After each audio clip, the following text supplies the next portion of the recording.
Thank you everybody for joining me this afternoon. Our hair, Afro hair, is a topic I'm passionate about. And it's a passion that I keep sharing with everybody I come across. People comment about my hair, or I see something's not going quite right with somebody's hair. I think I'm gonna get very unpopular because I say, you know that hairline of yours? Do X, Y, Z. Random strangers, because I've gotten to know something about our hair that I believe needs to be shared widely with everybody who has hair like ours in this room. So I'm gonna kick off by asking a question. The question is, in order for me to make sure that I answer your questions, we're going to do a quick round and say, I would like each one of you to let me know what you would like me to answer for you. So when you came here today, what was at the top of your mind? This is the thing about hair that I want answered. No, you can start with it. Okay, cool. I want to know, I would like to know if hair dries with the heat. Is it a bad thing once in a while to blow it out completely with heat, high heat? Okay. I want to know about the texturize of the hair. You go to the salon and they say, no, just texturize it. It's still gonna be your normal hair. Is it really? What is texturizing? Texture is just putting. Oh yes, they just put the. What's this? You don't want the one. Relaxer. Just and then just they just put it on and wash it immediately. They don't let it sit. Okay. Yeah. It's like We had once upon a time the one that straightener and kind of relaxer leaves it. Relaxer, the one that leaves it a little bit your texture, but the other one straightens it. But it's all chemicals at the end of the day. Yes. Okay. I'll ask the same question, but for a different product, like keratin. My understanding is protein, but is it really different from because my understanding is it's a better form of lye, relaxer is lye. Yes. So when you go to keratin, it's a protein which you really need. So is it good? Yes or no? And then also, I wanted to just know about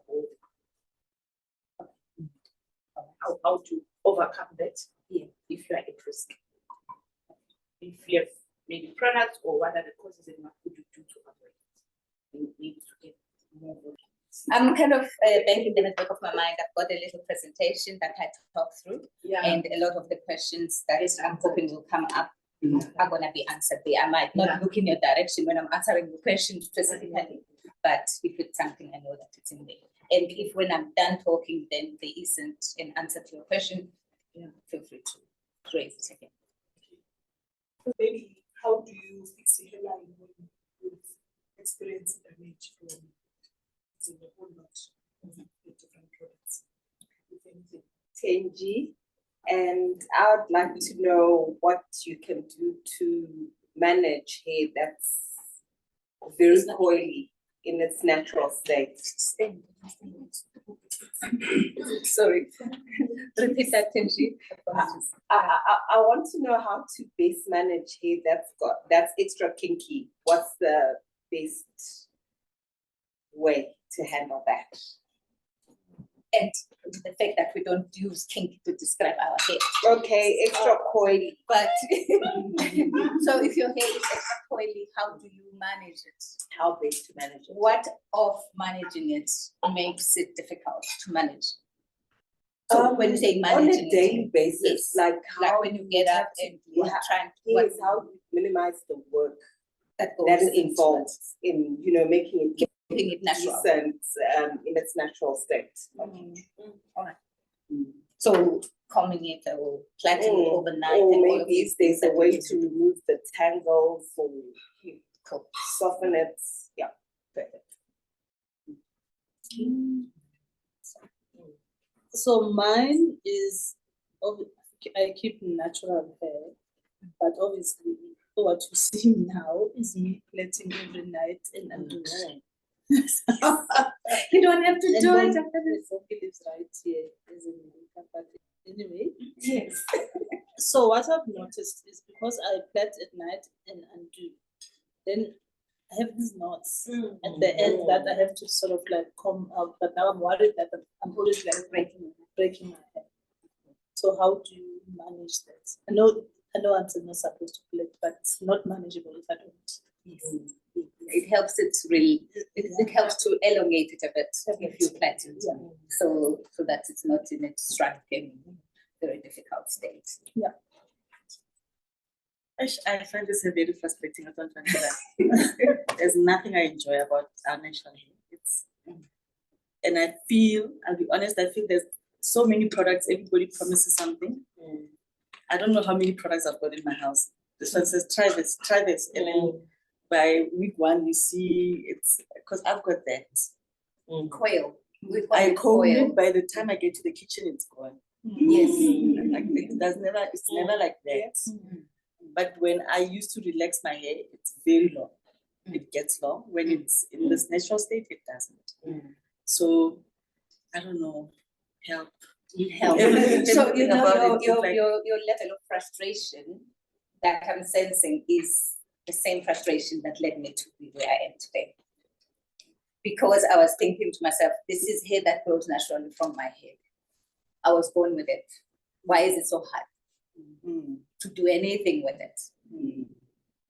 And some of it is using products we shouldn't be using. But the other aspect of it, we're using tools we should be using on our hair. So I don't comb my hair ever. And that comb, but I'll talk to it. But that comb that we put through our coils, it's not good for them. But we'll talk more about it. Mine is not related to if there's a treatment from hairline. Hi, so mine is, how do I manage this? It's the coily hair, but in kids, my daughter's hair is. How do I I mean, manage it's natural. It's natural. Yes. How do I keep it moist and healthy? Yeah. Okay. How old is your daughter? She's 3. She's 3. So if I don't do anything with the hair, it breaks, it looks. And ideally, you do not want to put relaxers on her head.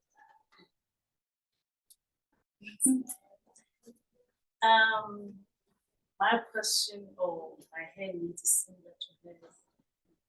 Very coily, coarse hair. Yeah. I also don't like combing my hair.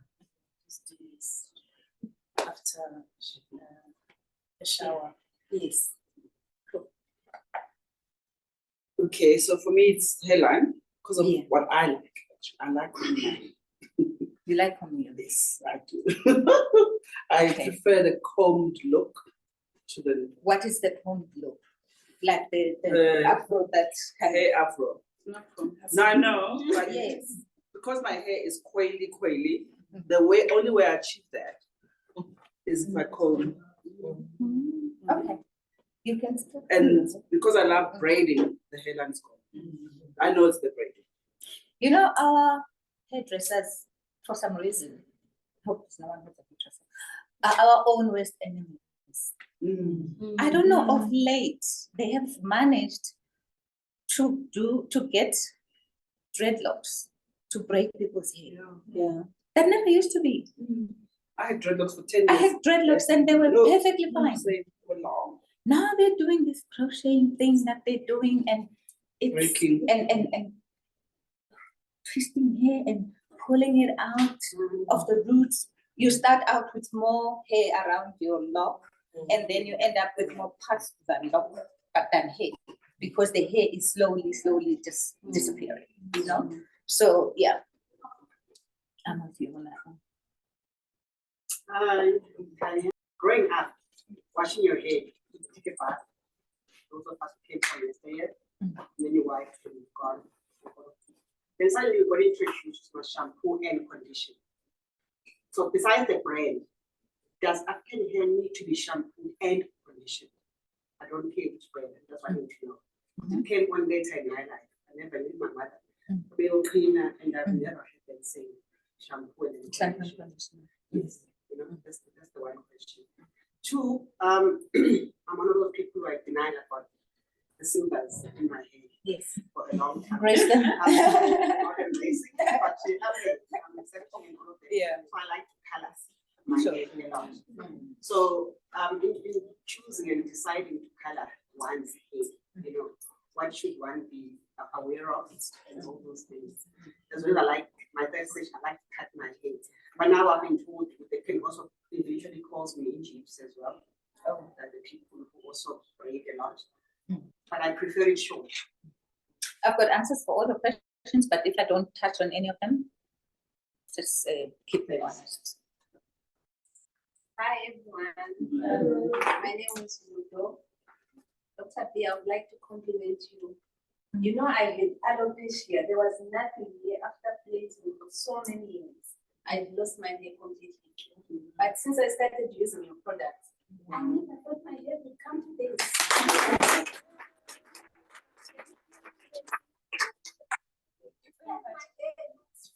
It's grown, you know. Yes. I'm so impressed and thank you to your products. You are welcome. Yeah, yeah. At the moment, I don't even believe this, but just compliment your products. Yeah, but everybody's asking questions, but one thing I'm not after other should be about because instead of mine, it's been 20 years. Yes. You understand that that's why we are more about follicles. I have other inflamed, it's itchy, it just gets ready, we're uncomfortable. Where about? No other age.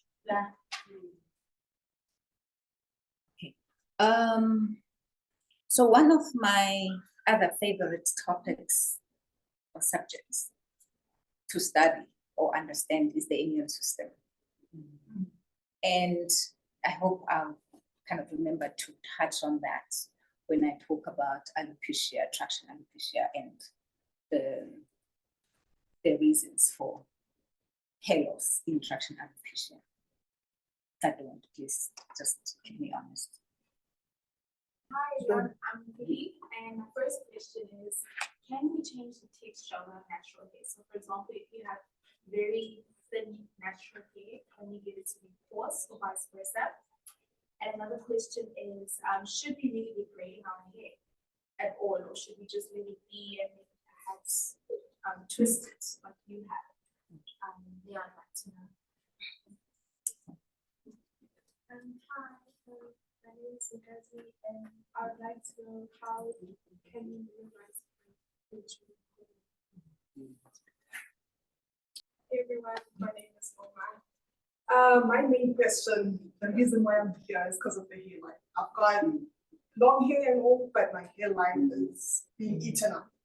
I don't use chemical, it's all natural, but it's slowly deteriorating. So that's my main question. And you braid? You got your answer. Some questions is my hairline. The sharpness, not that I went to the barber shop and cut. That's really Yes. Last but not least. No, I was just one step with my aunt. I like food, so you can do something with something. That's my question. Yeah. You're good. I guess my question was aligned to bullies. Like my hair is so thin, but it keeps growing. It's long and lengthy enough, but the thinness and probably the hairline. But I know you've taught me about not to braid too much and the thinning because of the pulling of the hair and So you say it's thin in terms of its texture? texture, yes. And then thinning in terms of loss of hairline. Loss of hairline, yes. Okay. I just wanted to find out, do genetics play a role. And it's okay. Because when you hear people say, no, like certain families, they've got such strong natural hair. So what prompted my question is because we are family and we are all complaining of the thinness of our hair from our mothers. So that's why I'm asking whether genetics play a role in all of this. I'm going to talk about the hair types, the different hair types, and within that, you'll be able to locate your hair type. And obviously, each one will come with its own challenges. I mean, even us as Afro type of hair, there's different types of hair in that.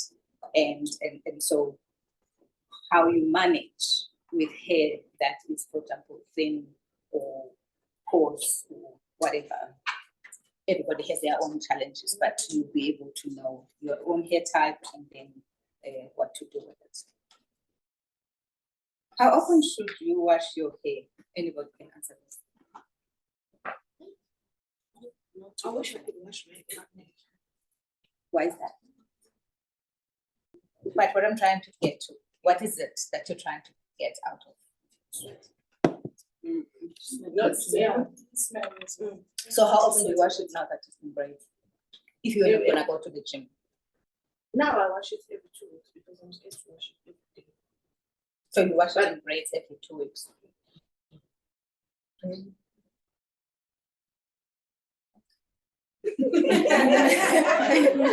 Anybody else?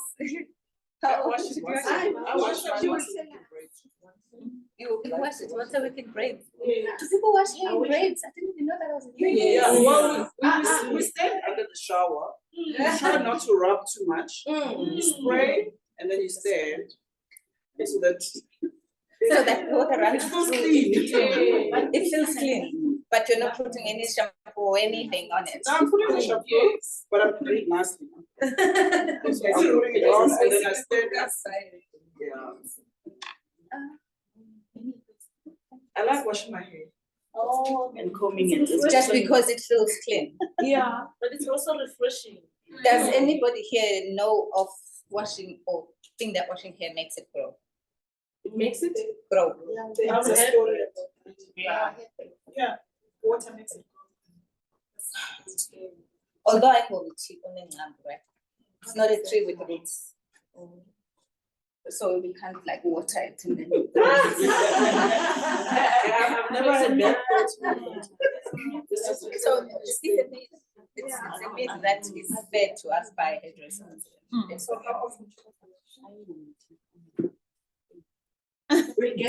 We'll get to that. Get to that. Oh, I forgot to ask another question. Yes. Now that we are the gray-haired people, there's a product that someone recommended called purple shampoo. Because I realized that when I was just washing the normal shampoo, the gray looked a bit brown. And strange enough, it was a white lady. She found me the discount and she was like, "Oh, you want the hair to look silver?" And I was sure, it's like, get this thing. And I washed with it. So I noticed that the black is blacker and then the silver is silver. Because it doesn't look brown, it's dirty.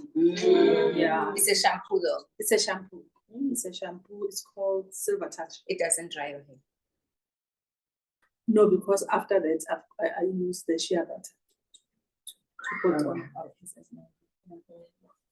So I wanted to know, is that just me thinking? It's not a product I know. Do my grays look grayer or browner? They look fine. I don't use that product. So I don't need it. You don't need it. For my hair to look gray. What treatment do you do for your hair and how often? Anyone can answer. Like you go to a hairdresser and you do some treatment for another. What do you mean by treatment? No, like when they say the sun come back after 2 weeks for treatment, on oil, whatever treatment, it could be protein, it could be whatever else they do. I don't do salons. You don't do salons. And what treatment do they give? I don't know. It's just They just say it's treatment. it's a natural black hair salon. So I it's used to supposed to take my daughter there. moisturize and whatever. Hair feels Okay. nice afterwards for the day. Get to know The struggle. I mean, because there's been things like protein treatment and steaming and all of these kind of things. Yeah. Yes. So I used to do, Yeah. and I knew I was being ripped off. What is it? What were they claiming the Rituals. treatment is supposed to do? The steaming. So they wash you 500 times and explain. I'm just exaggerating. Each time, whatever they put into your hair as they wash it, they tell you what they're doing. At that point, I'm sleeping, and then they go and steam me, and they don't blow dry. They don't blow dry. They don't comb. Yes. Yeah. They follow the Okay. strict Natural. rules Yeah. of natural hair. The only thing they do is they lock in moisture with cornrow, but with your own hair. So they don't use hairpiece. Yeah. So I did see my hairline coming back during that time, but I do believe it's unnecessary. I can do it at home. And it's expensive. Yo. Sure. Was the treatment intended to revive your hairline? Yes. So a friend of mine bought me the gift, and that's how I ended up. No, I would have never gotten it by myself. Okay. And then I started enjoying just the experience, that 3-hour experience. 3 hours. 3 hours.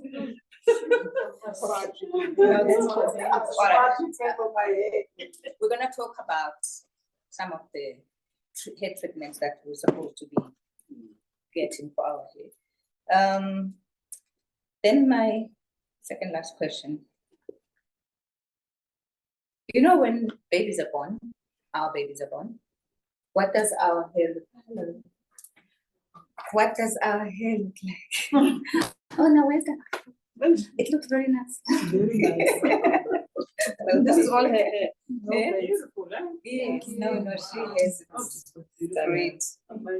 Yeah.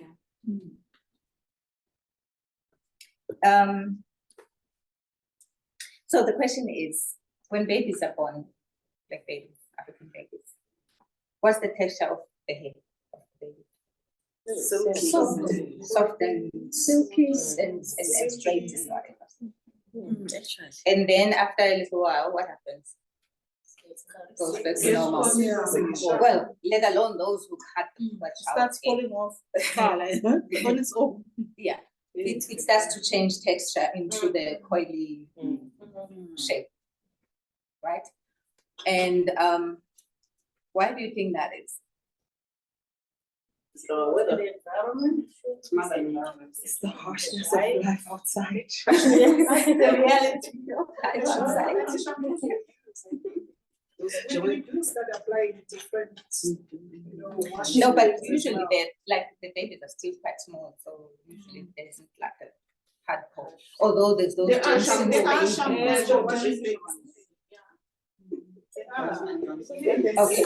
Besides the shampoo age or generation, even out there in the rural sticks, the baby will be born with soft hair, and then we'll talk about that.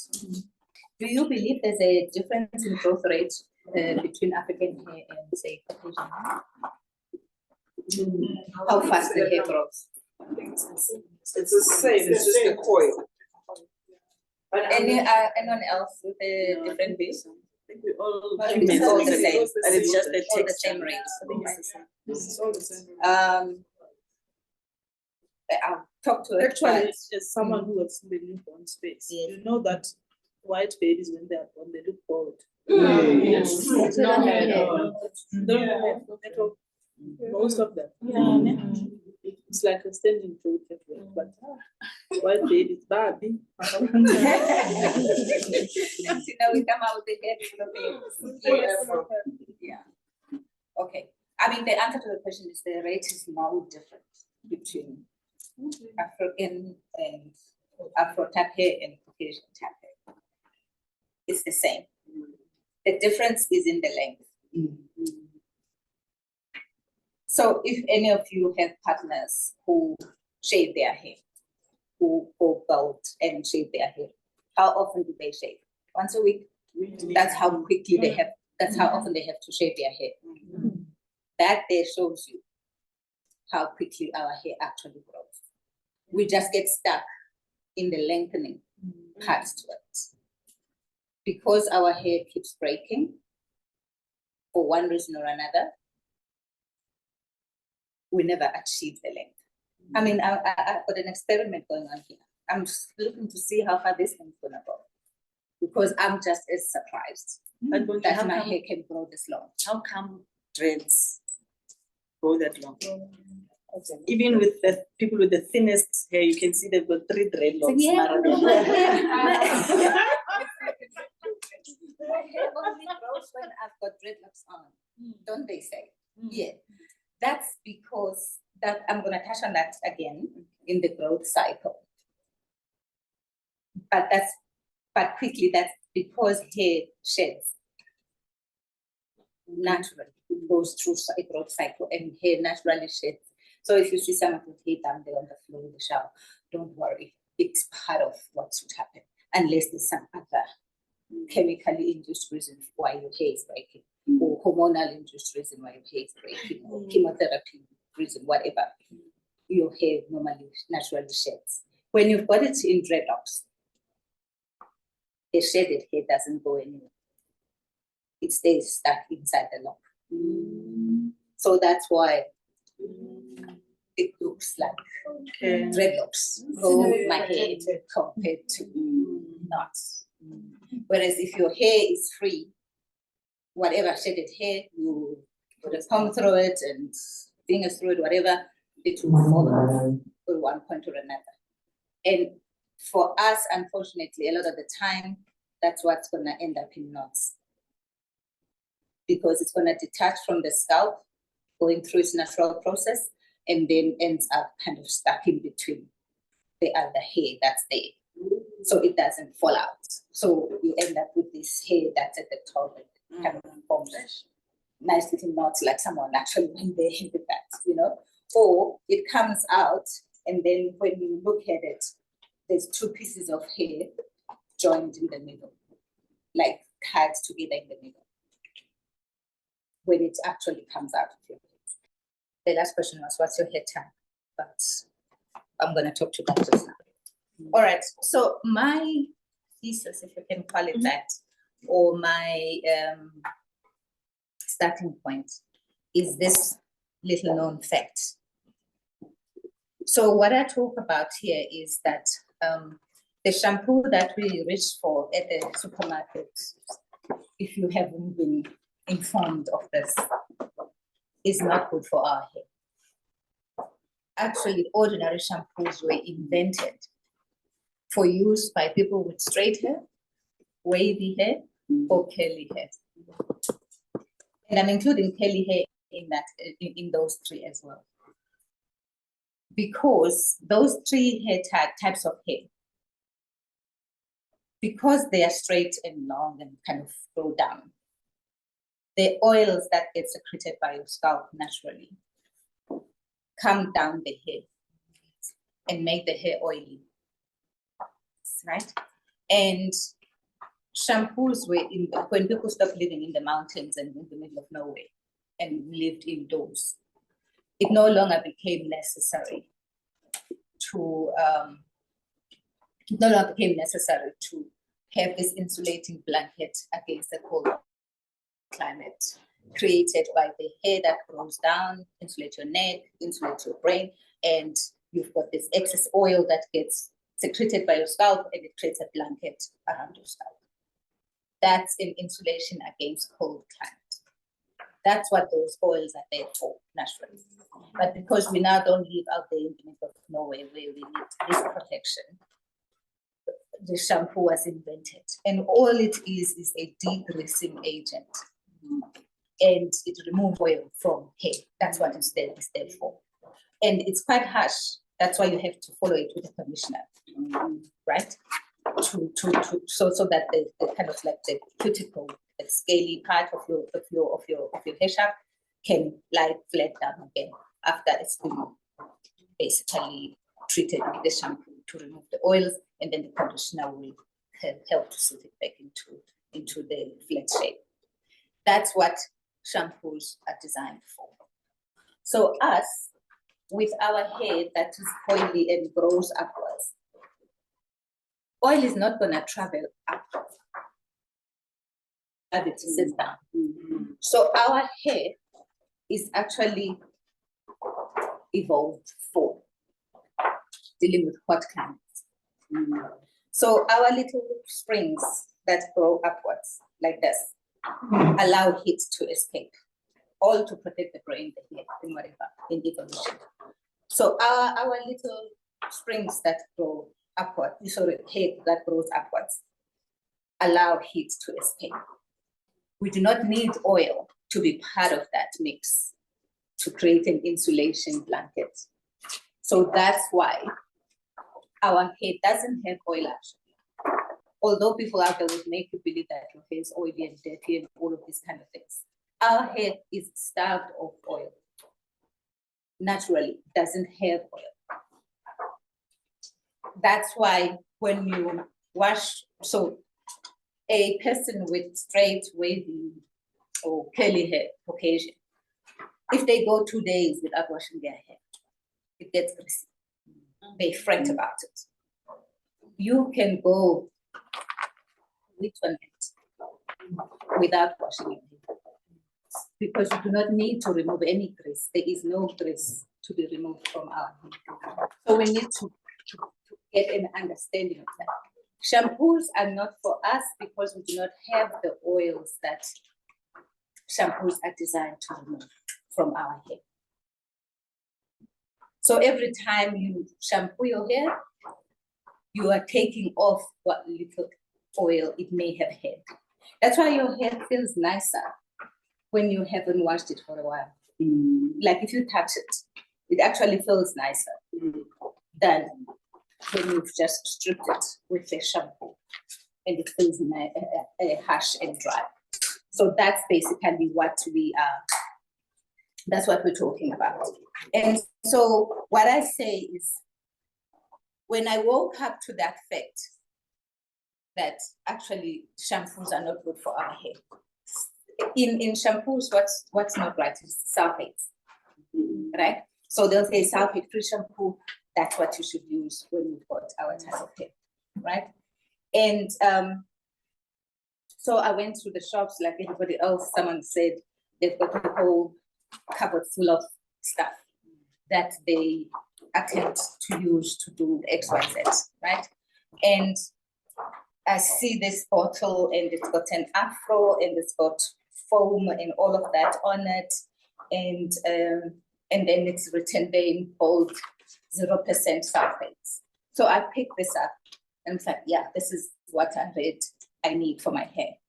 And fortunately, before I started to use it, I then looked at the label more closely at the ingredients. There's sulfates in there. It's just that they're not called sulfates. It's a sulfonate, it's lauryl, sodium lauryl sulfate, or some other succinonate, all sorts of different ways of making the original sulfate milder. For cooking, they'll say it's a mild shampoo because it's not as harsh as the one that's got sulfates. But bottom line, it's still a shampoo that is supposed to remove oil from hair. My hair doesn't need oil removed from it because it doesn't have oil. It doesn't have oil in it. So I got frustrated by the lie that says 0% sulfates for African hair, and only to find the ingredients actually have a variation of a sulfate, a variation of an oil stripping ingredient. And then I began this journey. So I created, I don't even call it a shampoo. I know people call it a shampoo, but it's like, yeah, I suppose you don't know any better. So I don't, it's a conditioning wash. abbreviated co-wash. It's big in the US, and they sell them that side, co-washes. And so I decided to create one that's gonna do for my hair what I needed to do. And since using the conditioning wash and using the hair butter, so the conditioning wash doesn't have sulfates, obviously. It's just got a mild natural soap in it to just remove dust. That's really all you want to remove. Dust, maybe in this, a little bit of salt from sweating, but that's really all you need to remove. Is that you don't want anything oily from your hair being removed. And so what the co-wash does is to restore some oiliness into your hair, as well as to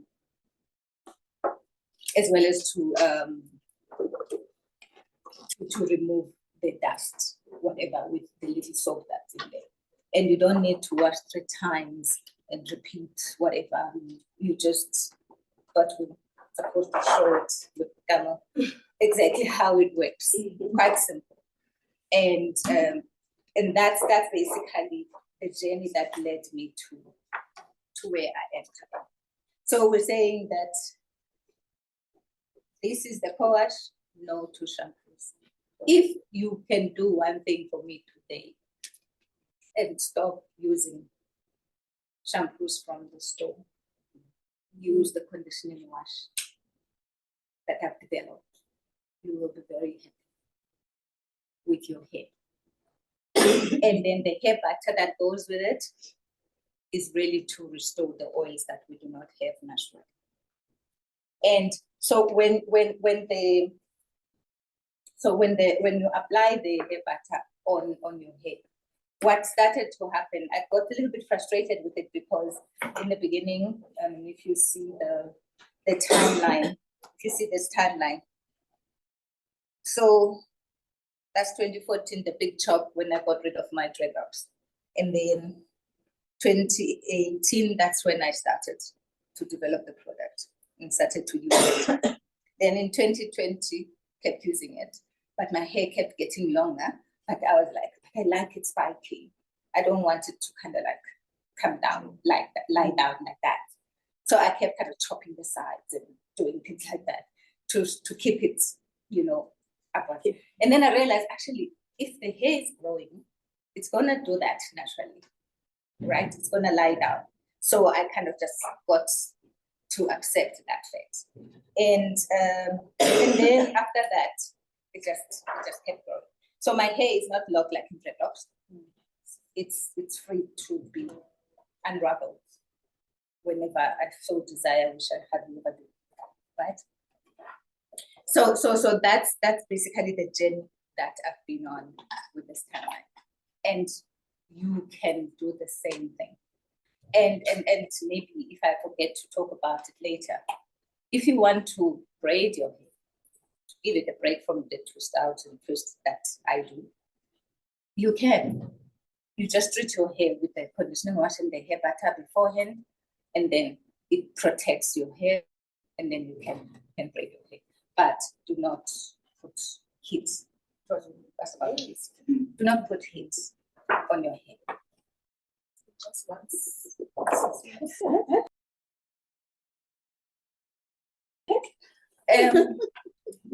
The reason you don't put heat on your hair is this here. So this is the hair shaft. So this is like the strand of hair that goes out of your scalp. And this is the hair follicle, the hair roots, the root where your hair comes out, right? And your hair is made out of keratin protein. Your nails are made out of keratin protein. Your skin is made out of keratin protein. But your nails are as hard as they are because of the way the protein is laid out, so that it creates a hard structure like what you've got. That's why you can cut your nails and it's not painful. And your hair, so the same protein is used to make your hair. And if your so you can also cut your hair and it's not painful. Hair in actual fact is dead.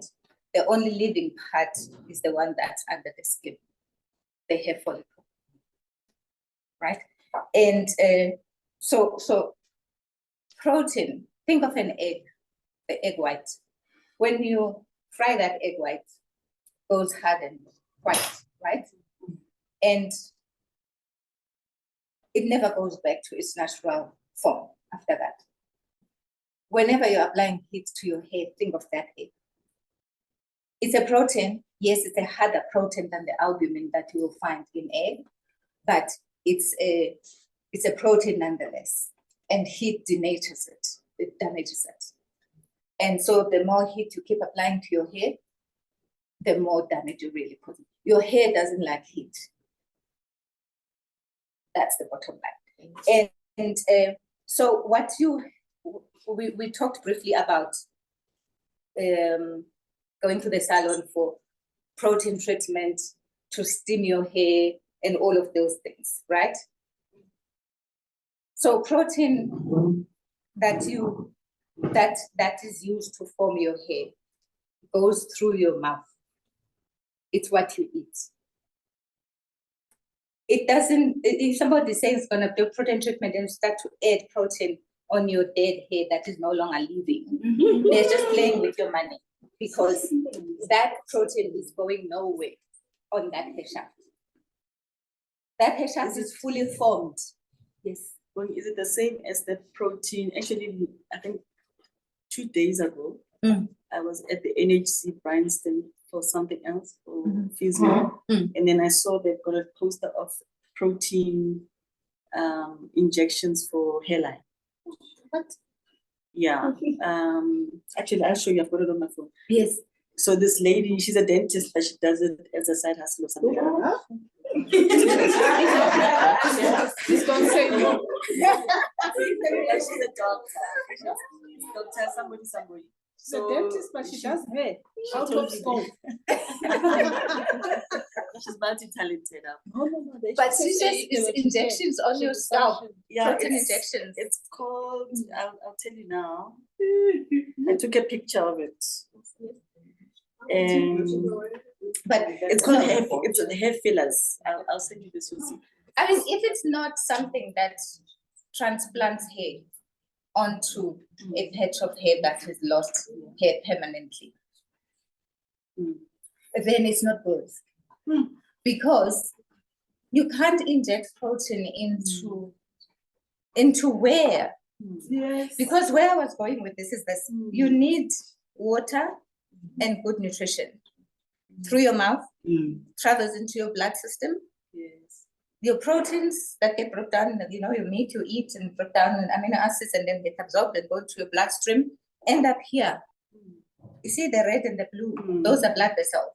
They're carrying nutrients to feed your hair follicle.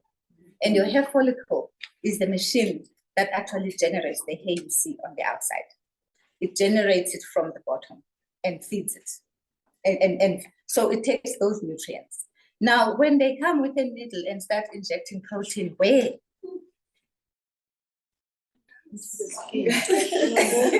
I'm not begging you for it. It doesn't make sense, right? Would you say the same with PRP? What is that? Protein rich, what? You should know it. Where they take your blood. No, that's something different. They spin so it. where they spin it and they separate your proteins. They separate your stem cells. Not stem cells. But I'm a platelets. So they basically separate your platelets and your blood cells. They do that a lot. Yeah, the research is not showing much about it. It's meant to be for what? To grow your hair? No. To injuries. To grow your hair. They do it for injuries, but there's a doctor who does it for hair growth as well, hairline issues. So they draw your blood, they spin it, whatever, and then they inject it on your skin. So anything that comes via a needle and promises to stick onto your thing in your scalp and do something. If it doesn't come in through that blood vessel, into the bottom of that hair follicle to generate this hair that comes out of the thing. It's not going to do it. So hair transplants, they'll take a piece of an area that's got hair that's growing on it, where this structure is healthy, and put it where there's the hair follicles have died. That's the other thing. Maybe I can talk about now. I'll talk about it now. So when you're like, there were a few questions about hairline loss. So there's two types of skin that you can see. So if your skin is shiny, so think of a burn wound, for example, or a scar, if you're the person who kind of doesn't heal nicely from scars. Think of a burn wound. When you've been burnt, how do you tell that the person was burnt? Shrinkage and, or flat and shiny skin, right? So when that trauma happens to the skin, the immune system says, oh, there's damage. Let's go fix, let's go heal, right? And rushes in there. And there's so much damage that there isn't enough, there's so much damage to the natural structure of the skin. Say, for example, the hair follicles and whatever. All of that is damaged. And the best the immune system can do is to lay out a scar tissue. So that's that shiny skin that you end up with once your burn wound has healed, right? And it doesn't have hair because these things have been damaged and they died, right? And so when you keep your hair, braiding your hair, pulling on your braids and styling them and doing things to them, you're constantly saying to your immune system, there's damage, there's damage, there's damage.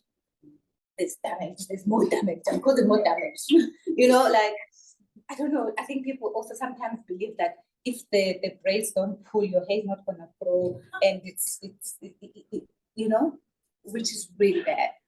For example, they bit being bitten. And it's like that biting your own hair, and then on top that's when you start to is that also damaging the hair? So I prefer twisting to plaiting. Plaiting in threes, twisting in twos. Because a twist leaves your hair, there's room to breathe, right?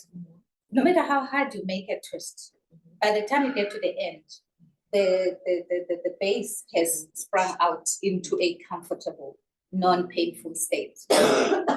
Now, if you plait, that thing is gonna stay tight, right? And the only relief you're gonna get is when your hair is yanked out of its hair follicle, this hair follicle. That's the only time you get a relief.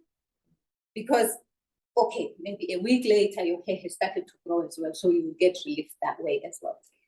But a lot of the time, your hair gets pulled out of the hair follicle. And that pulling out of the hair follicle is what recruits the immune system to come here and heal the damage. And then you keep pulling, and then it keeps seeing damage. And the best way, if this hair follicle is damaged, it's gonna, and there's nothing for the immune system to heal around. It's just gonna lay scar tissue. So where there was a hair follicle, nice and healthy follicle, eventually you're gonna have scar tissue. That's why when you've got a hairline loss that results in that shiny skin, it's hard to come back from that because that's really just scar tissue, right? That's scar tissue that the body has laid down because you kept traumatizing it by pulling it. And so all over, sometimes people, it happens here, especially with dreadlocks. So people will, hairdressers will twist, pull on your hair that way, and then bundle it up, and then do this hairstyle here, or plait, and then put wool and all sorts of things going on, tightening your hair, and over here as well. And eventually you start to lose hair over here. And you don't know why. I mean, when I had dreadlocks, I stopped my hairdresser from styling my hair because I just couldn't understand why must this thing be painful. I mean, locking my hair is fine. And then now he goes and does the style. By the time he's done, I don't know what's what because my hair is so. So I said, no, I'll just take a pony and that's it. That's how I lived with my dreadlocks, to avoid the damage that is caused by the styles that are done to our hair, right? So when you keep traumatizing your hair follicles with the hairstyles that we do, you're gonna end up with the scar tissue being formed. If, on the other hand, you've lost your hair, but there's still some little baby hairs that are coming out there, then they still hold. You have to stop doing what you're doing. That is causing damage. 1, don't wash with shampoos. 2, don't pull on it for any reason. And 3, don't use coating accessories on it because it's going to draw any oils that are there and leave your hair dry. And then it's going to break. And also don't use these hairline gels that are very popular right now. I keep talking to people and saying, you've got it. But anyway, that's not for me to judge in terms of baby hair or not on a grown person. But the gels that you use to create these things, dry your hair. And when your hair is dry, it breaks.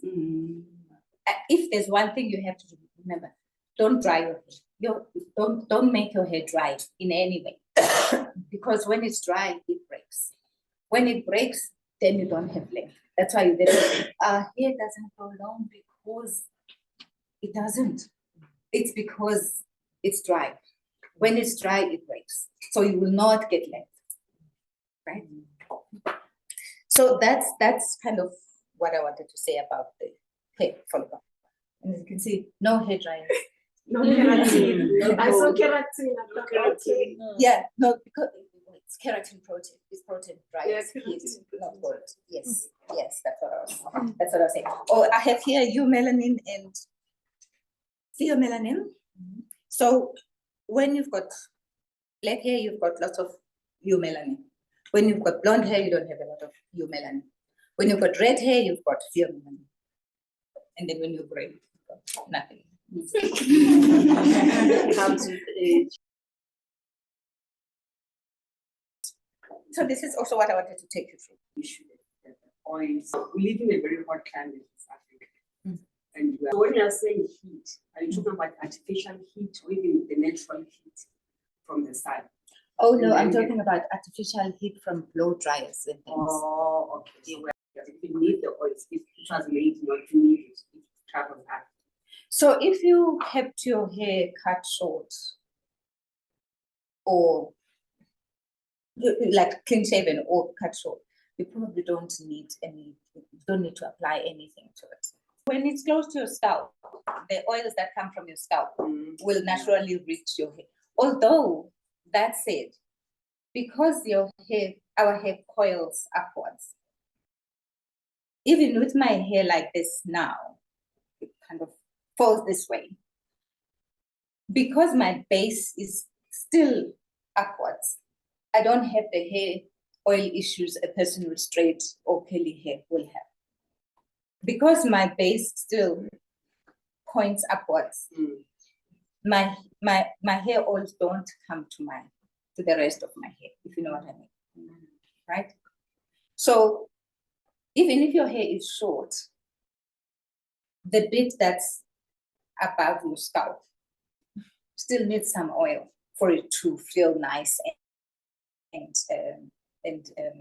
good to the touch, and so that it doesn't break when you're trying to comb it or something like that. Yeah. And then you asked the question about if you shave your hair, is it gonna eventually recede?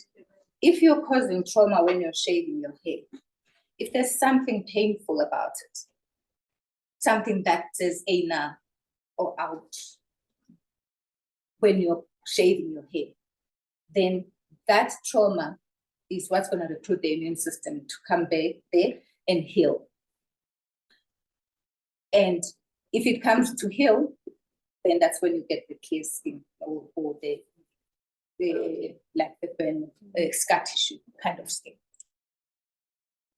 So as long as you cut your hair in a manner that's not sore, in a manner that's not going to alert the immune system that is damaged, then you're not going to get the scar tissue formation or loss of your hairline. Whatever method you use to cut your hair, make sure that there's no pain whatsoever. Because pain translates to immune system recruitment. Immune system recruitment translates to scar tissue damage and whatever hair loss. Does that make sense? Okay. All right. And then we talk about the hair cycle. So the hair goes through 3 phases. They call them anagen, catagen, and telogen. And so let's assume that this is your hair follicle, and that's the start of the hair growth, and then it starts to grow. And so anagen takes 2 to 8 years. So your hair can start from the 2 to 8 years. So that's basically the growing stage of your hair. And then catagen takes 2 to 3 weeks, which is kind of like a resting stage. And then once catagen has been reached, then telogen starts to happen and the hair gets shedded. So that one hair could be shedded after 8 years of growing, right? And yes, yeah. So it could grow long enough. That's why I'm quite keen on this experiment of mine, how long it's gonna take to get to what length, right? And then you can see at the bottom there, the new, as soon as the old one sheds, the new one starts to come out. So when a baby is born, they say they're born with 5 million hair follicles all over their body, and 1 million of them are on their head. So from the day the baby is formed and starts to become like in utero a baby, there's hair follicles on their head, and some of them are there, some of them are there, some of them are there. So that when the baby is born, you see this person with a whole head of hair, but the hairs on their head are at different stages. Yeah, are at different stages. That's why you don't say, okay, today all of my hair is in anagen phase, and then all of a sudden everyone there's a period of 3 weeks where there's no growth, and then shedding happens. Not the shedding doesn't happen for the entire head all at once. Yeah. So what we see in babies with hair lost in certain parts of the head, for example, around here. When they are born, depending on how they sleep. It's because of that particular process, the hair growth that you're talking about. No, the hair loss we see in babies is just how they are sleeping. Because you generally see it around the sides, right? How does that and then that. How does that lead to It's just from rubbing against the cotton usually of the bed sheets, and the hair just breaks. That's why the babies will have that gap around the part that slips on the pillow. And so, but it doesn't mean that area has all suddenly gone into shedding, because the entire head, there's bits of hair that are shedding at any one time. There's the different hairs are at different stages. Some are resting, some are growing, some are shedding. That's what we're talking about when we're talking about the hair that gets knotted. When it detaches from here, you're gonna find that the top of that hair is actually joined together with the one next to it. So it will come out of the root and then kind of just sits there and create this net knotted thing, because it doesn't, because of the coil shape, the coils like to kind of join with one another, if you can call it that. And so the shaded hair doesn't come out unless you try and comb it out, which breaks and causes more knotting. Yes, yeah. So I think the other, I've talked about traction alopecia. There's 3 different types of alopecia, to be honest. There's traction alopecia, which is caused by pulling. That's the one I've been talking about all along. There's androgenetic alopecia, which is caused by hormones. I mean, if you've got one of those, there's not a whole lot you can do. You see it in men, in Banza, and all of that. And you get something called alopecia areata, where you get rings suddenly appearing. And they're like perfect circles. That one is an immune-mediated, like autoimmune response. Your immunity basically just decided That's what I have. it's gonna attack your. That's what I have. Those cupid rings. Where do you have them? And they came during my dreadlock era. They are round. Yeah, they were round. Yes, and yeah. they just refused to. Yeah. This is So grown back. there's a condition like that where it's like perfect circle, no hair. Is it stress related? Autoimmune diseases, I mean, I suppose there could be stress to them. It depends what your body is seeing as foreign all of a sudden. But it's a reaction to something that the immune system should be seeing as foreign, and it sees it as foreign and then goes and attacks it. That's what causes it. The autoimmune related one, is there something that can be done? Normally they test. There's quite a few autoimmune diseases, and some people don't even know about them. So when they do the tests, then they can put on what they call immune modulators. To basically suppress the immune So system. basically, your autoimmune is your own cells attacking your own cells. Yeah.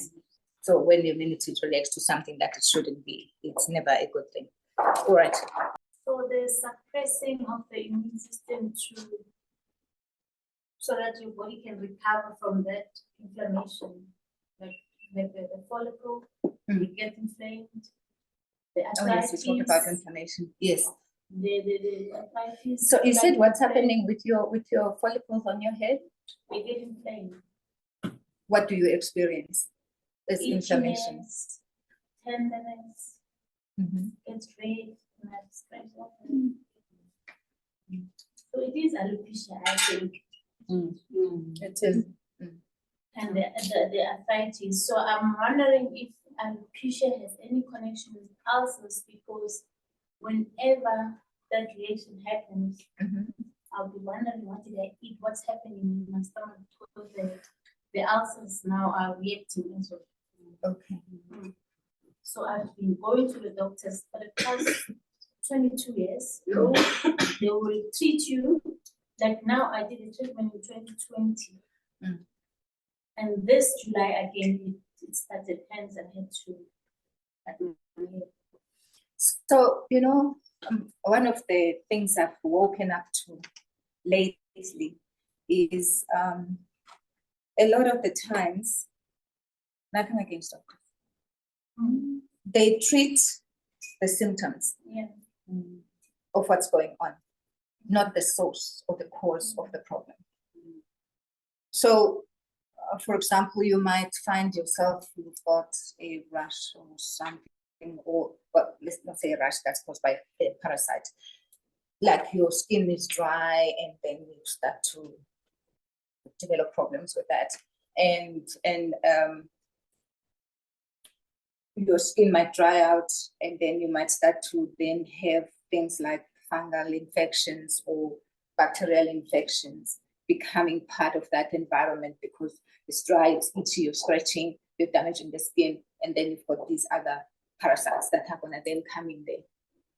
A lot of the time, dermatologists might, or doctors even, might prescribe a steroid. The steroid is designed to suppress the immune system. And in suppressing the immune system, it's really just trying to manage the symptoms. So if you take a steroid, it's gonna stop you scratching, it's gonna stop you being itchy.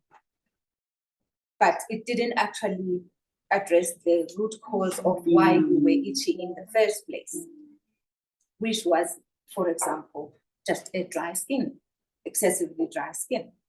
All you needed to do was just to put on your skin something that's gonna help stop it being too dry, or stop using shampoos, shower gels, and things that are gonna make your skin dry. Or in winter, for example, you find that, especially here, the air is dry. And so your skin gets dry and all of that. And you just need to change your routine when it's winter and put things on your skin that are gonna help protect your skin against the harsh environment. So I guess the key point I'm trying to make is that a lot of the time, let's be careful of what we are given to treat something. It might just be treating the symptoms, not the root cause of the problem. Right? It's inflamed and it's sore and it's itchy and all of what goes on with it. You said it yourself, maybe something to do with your stomach, because they kind of happen at the same time. So you need to think through what is it that is causing what you're seeing. Because when they come to treat your scalp, it may be that they're immunosuppressive. I think just know that your system is reacting to something and you need to try and see what that is. As she's talking, I'm asking, has she seen an gynecologist? Because what? So they tell you the immune system. Who have you seen? Who have you seen? What kind of doctor have you seen? You've seen a dermatologist. Yeah. And they give you what?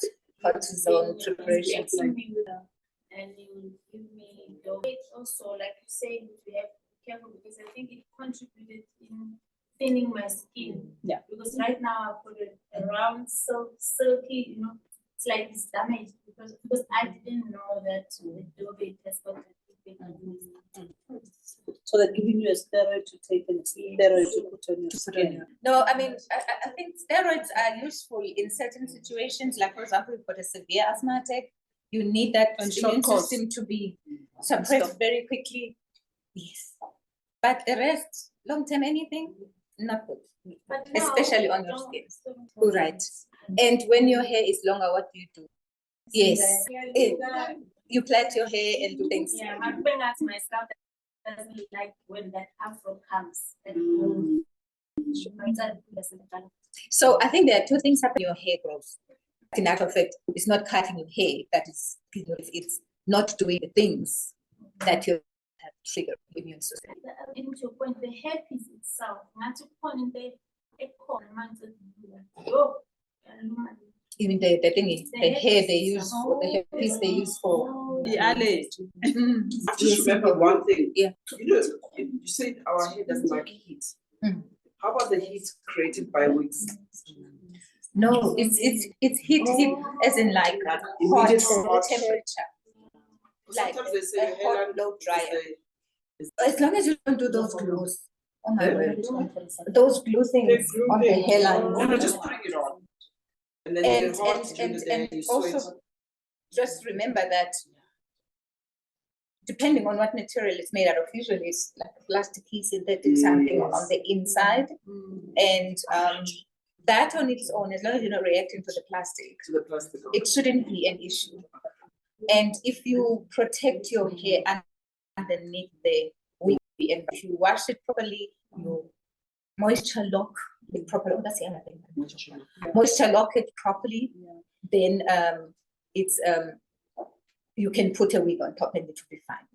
If there's cotton lining of any kind inside that wig, and you put it on your hairline, that's gonna dry.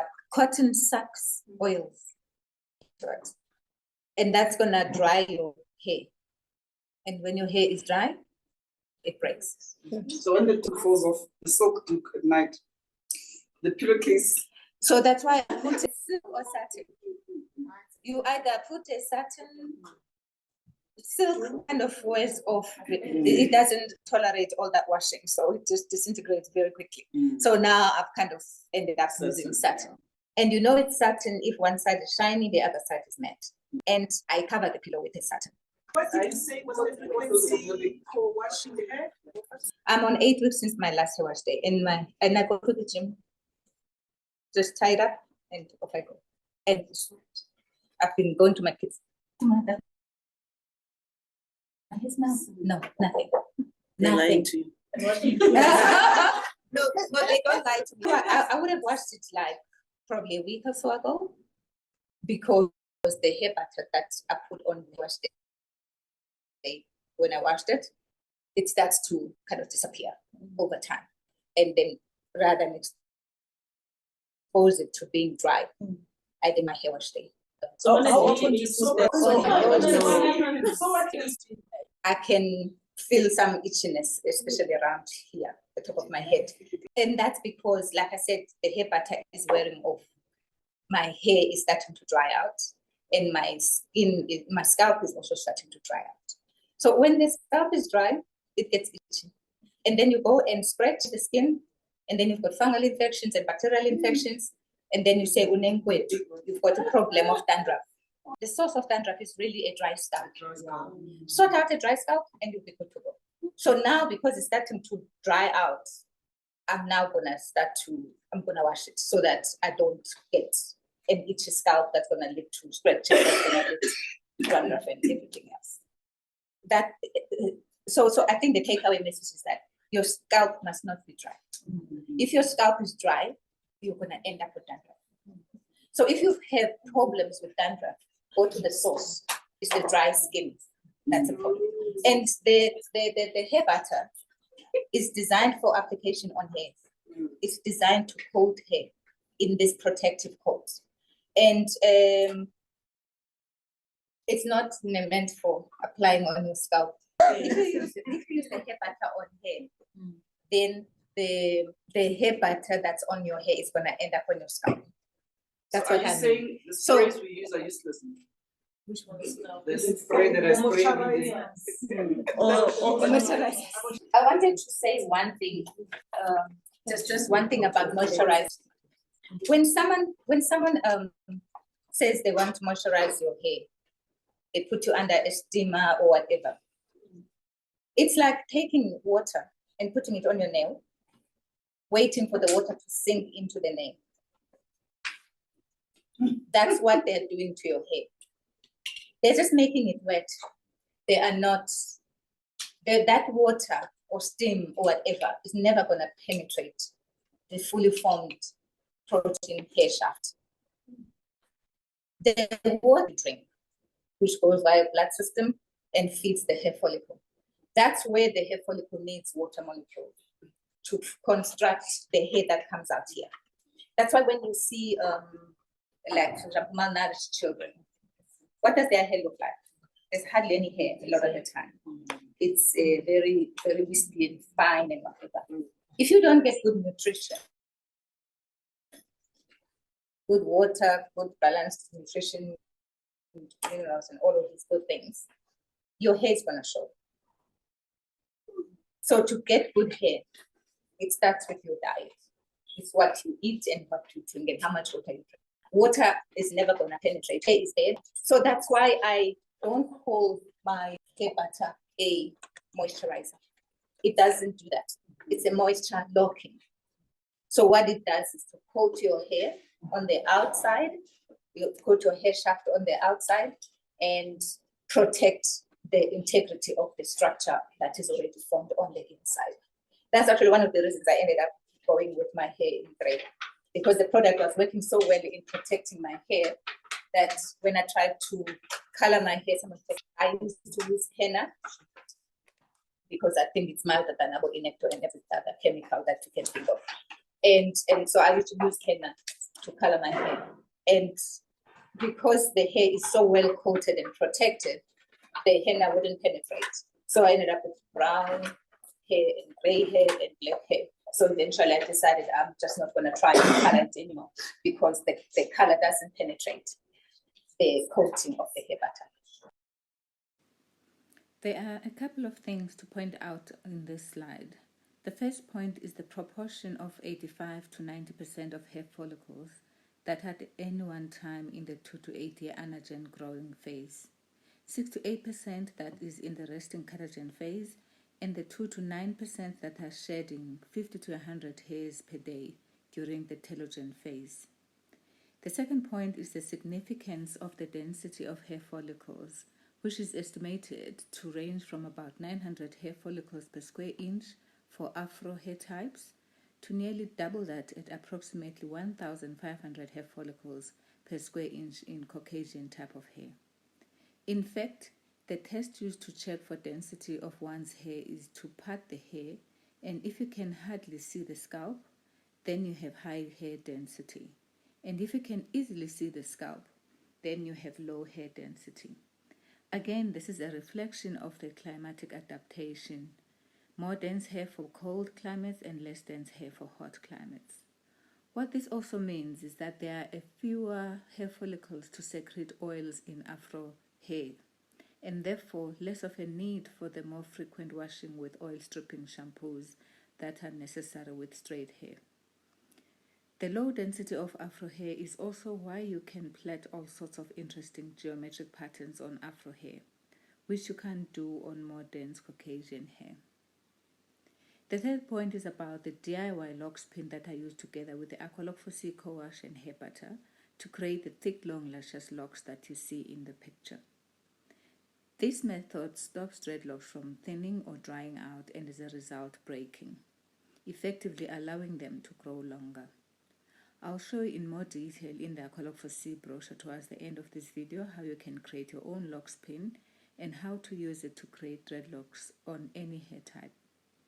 The last point is the relatively fast rate of cell division in the hair follicle, which is every 23 to 72 hours. The fast rate is the reason why chemotherapy treatments that target the fast dividing cancer cells can inadvertently target hair follicles, resulting in hair loss. Quickly, let me just talk to the different hair types. There are 4 hair types. Type 1, 2, 3, and 4. I've touched on it a little bit. So you've got type 1 is straight, 2 is wavy, and 3 is curly, and 4 is coily. So I say there's a metal for each hair type. For the straight as a nail, wavy like a, and curly like a corkscrew, and then our coils with springs, like the ballpoint pen spring. That's our happy hair. That's what it looks like. None of these kinky things that people use to describe our hair because they've just picked up hair that's been chemically treated, whatever. I think that's what describes our hair. The Americans are big on textured hair. I don't know. So these are the different types. And this is the spring. So when I'm kind of reluctant about combing hair or doing things to hair, just imagine taking that little spring and putting a comb through it. It's gonna do all sorts of things. It's gonna kink up and break and get damaged. It's not gonna come out the other side. And then you get A, B, and C. So A is fine hair, B kind of medium, C is coarse hair, thick hair. You could have type 1, 2, 3, and 4. And this is, it's inherited. Type 1, 2, 3, and 4. And of course you get mixed race people who will in 4, And so you can have A, B, or C. So you have type 4A, type 4B, type 4C. I think I'm a type 4C because I think my hair is fairly thick, although there's a school of thought that says actually we don't even have a C type of hair because our hair doesn't get thick enough for that. So for example, a Chinese person who's got that hair that just refuses to be curled, it's an example. That's very thick hair and it's straight. So that's like a type 1C type of hair. And you get the medium, and then you've got fine hair, type A hair. So if your hair is thin, like the way they describe it is if you've got type A hair, if your hair comes out of your hair, it's very difficult to see it if it falls down. Whereas if you've got type C hair, you can see it immediately because it's thick enough. But if it's very fine, it's very difficult to see it, right? So those are the 3 different types of hair. We've talked about the nutrition and all of that, and how all of these things go to the bottom of your hair follicle and feed your growing hair. What I would like to highlight on this slide is a very common affliction that affects men with Afro type hair, that of razor bumps or ingrown hairs in their beards. This is caused by the coiled nature of the growing stubble, which can sometimes fail to grow out of the hair follicle, or due to the growing sharp tip that can sometimes double back and re-enter the skin, resulting in inflammation and acne. The AquaLoc4cee beard butter softens and elongates the growing beard, making it less coily, and as a result reducing the occurrence of razor bumps. The beard butter can also promote growth and facilitate daily maintenance of the beard by preventing dryness and breakage through its softening and moisture locking properties. The first point to highlight here are the strong disulfide bonds that form links between different sections of the hair strand. These are the bonds broken by chemical straighteners when hair is being straightened. Another feature of coily hair is shrinkage, which happens when the hair comes into contact with water. This is caused by hydrogen bonds which naturally form between adjacent coils of hair strands, causing coiling. Addition of water amplifies the number of hydrogen bonds, leading to more binding between adjacent coils, resulting in the phenomenon known as shrinkage. These relatively weak bonds are the ones that get broken when hair is subjected to blow drying. And in answer to the question on why African babies have relatively straight hair at birth, this is a result of the waxy cheese-like vernix that protects the baby's skin and hair in utero.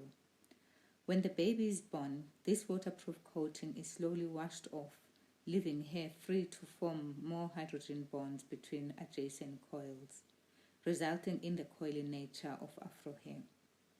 The AquaLoc4cee hair butter provides a protective coating that in some way mimics the hydrophobic coating, resulting in hair that is more elongated and less tangled, making it easier to manage without the need to use damaging heat and chemicals or laborious overnight plaiting. Okay, this is the last one. So what I've just done here is to put everything together. So you've got your 3 different thickness of your hair shaft, if you can call it that, and then your 4 type 1, 2, 3, and 4 types of hair that side. And I've kind of put examples of the different hair types that you can see on there. So for the longest time, it still happens, whenever I type coily on computer, whatever, it highlights as a spelling word. Because we've been ignored so much that there's no description for our hair. They'll call it curly, but it's really not curly. Curly is like a corkscrew. Ours is coiled, is a coiled spring, right? So coily is not even a word that is recognized for our hair, right? And once we recognize that it's coily, it grows towards the sun, it's lacking in oil, then we'll do what's right for it. That's what's key. I mean, I've spoken to some people with kind of curly hair, and they will say that their hair tends to get dry because they've also got this little curl or curvature on their hair structure. So they tend to get, so people with curly hair tend to suffer from dryness as well, but not as much as we do. Right? Yeah. So that's that. Is there any other question I haven't answered? So at the end of the point. Oh, just so on that. There's an entire industry of different products that are supposed to before our hair are good for our hair.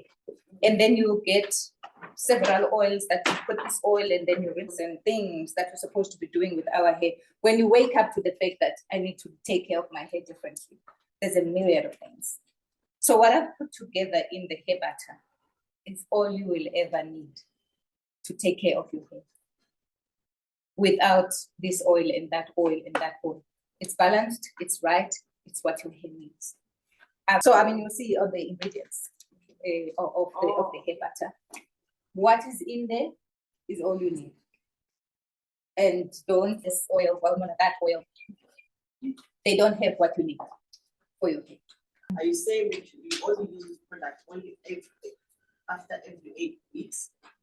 Or there are some that in between, just really silence? No, I only use 2 products. And I use them every 6 to 8 weeks. Is that wow.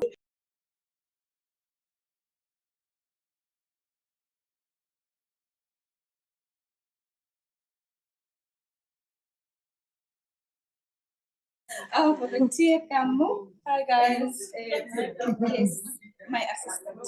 So Kamu had what's the one? Hammer buns. I don't know what to call them. Anyway, like what you see here now. Yeah. So she's got bed, whatever, and she had tied them with wool. So I was just demonstrating to open the. Do you wanna turn that one? See, I'm not a hairdresser, so this is all foreign to me. I'm used to doing my own hair, and I'm happy doing that. And the other thing as well, you know, when you've been braiding your hair, where they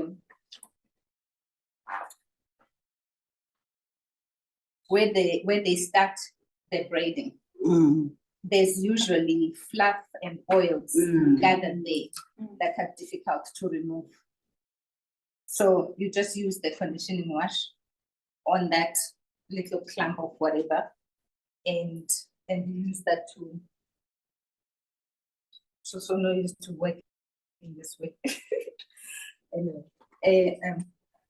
on that little clump of hair, on that little clump of fluff, and will dissolve it because it's really just oil. That's all that's there.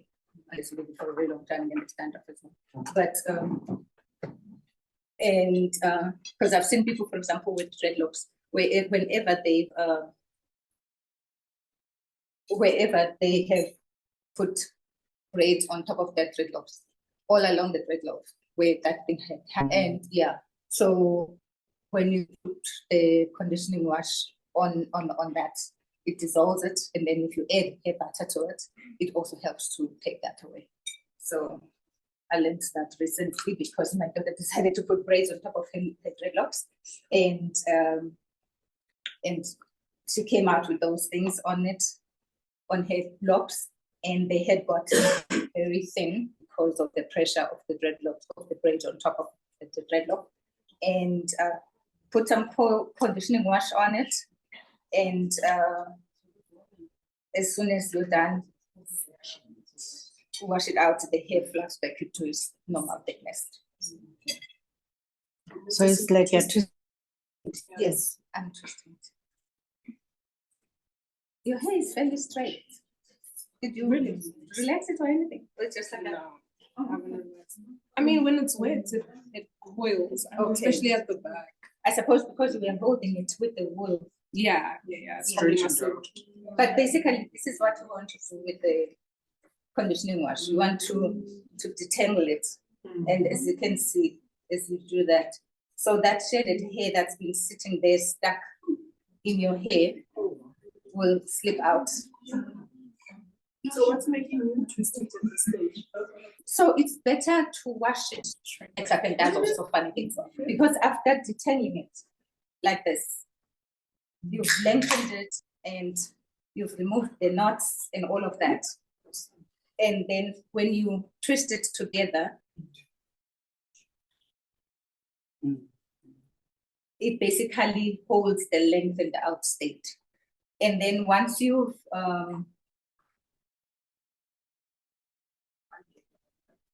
so this is why I'm saying it's taking me longer because my hair is longer. So I'm twisting now with the conditioning wash, and then we rinse the conditioning wash off. And I'm not even saying we wash it off because there's hardly any soap in it. It's just enough to get rid of the dust and salts. You know, and yeah,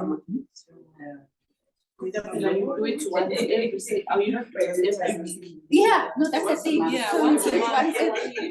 every 2 months or something. So it's really not expensive. But if you want to do it, you don't need to add. You also don't be like once a week. What's the reason? Because after I'm like spending 8 hours on it now on my hair wash day. And 8 hours. It's the same as this. Do what? I don't know. That's why I praise. Make sure that they do them the right way. But it's once every. That's why I'm saying after 8 hours, you don't want to do it every week. That's why it can last you an entire month. So you mean we have to wait now for 8 hours? No, I cannot say shorter than mine. So holding it thicker to save time. Thicker pieces, depending on the length of your. Yeah. Yes, you can actually. Yes, that. I love you. Start from the back. I'll just do half of it. You can start from the back. So depending on the length of your hair, you can hold small sections. So you section your hair, and you can hold small sections so that you are able to do a decent length twist. So if your hair is long, like we could come now, start in thick sections, and you can subdivide this into more. So into 4 pieces, and then you've got thinner sections. So it's always better to start out with thicker ones, and then just keep subdividing them to the thickness you want them to be. Would you subdivide them after you wash them? No, when you do your next hair wash day. Oh, okay. Yeah. When you do your next hair wash day. Or you can, when the factors. Okay. It's not Are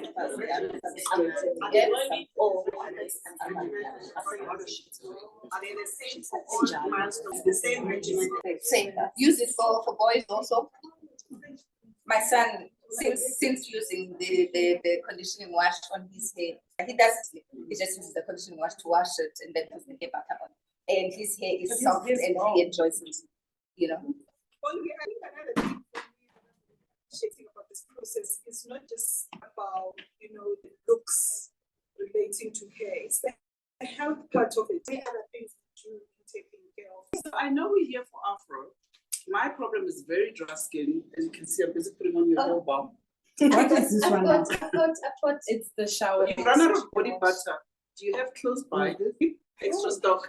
Body butter. I do have the one. but you can No, take a you note said and I'll get so. it to you. So I do have the skin things. That's it. There's a heel balm for dry cracked heels, and there's a body butter just for a dry skin. What about The body butter.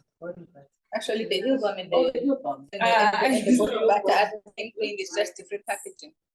It's the same contents inside. Oh, Because it's really the same skin. Oh, okay. Yeah. So if somebody wants it for their feet, but not the rest of their body, then they can just do the heel balm. So you can apply it. Yeah.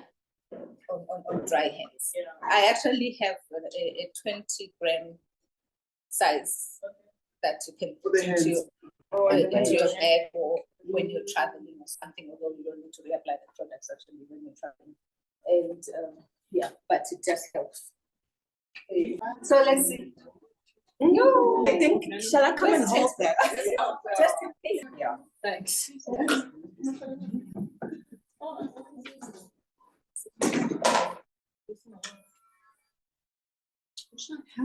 What is that? It's essential. And you know what? I went with this knowing that you don't really need a lot of water.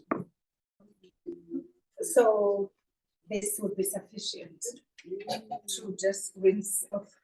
Am I making water left to your face? No. This is okay. She mustn't give up her day job. Eh? It comes with pregnancy. And all you do is you don't have to rub. You just squeeze the soapy water out. The creamy wash. So I've twisted Damoke now, and No I have to retwist with the hair butter. So I twist twice. So you say you undo You have to undo now. and then redo it. Yes. Don't dry the hair piece. Don't dry your hair. Okay, just dry your face. Yeah. I'm just showing the camera as well.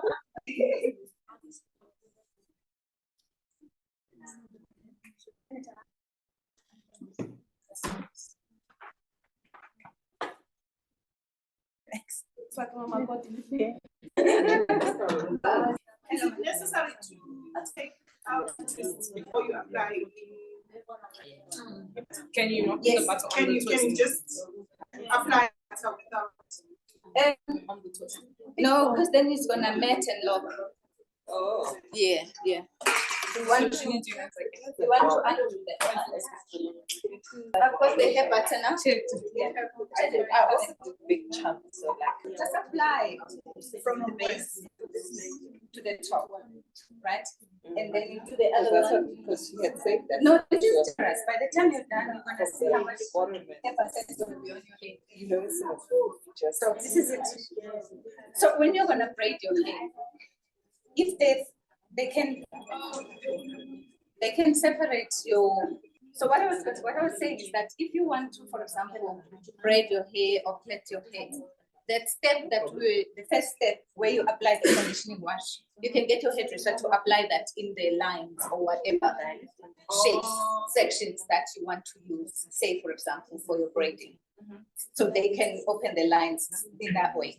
And then once they've washed off the conditioning wash, then they undo the wet twists and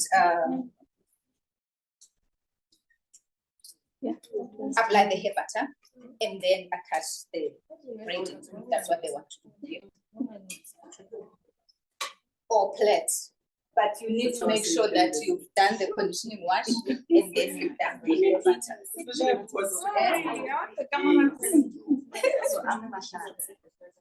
You know that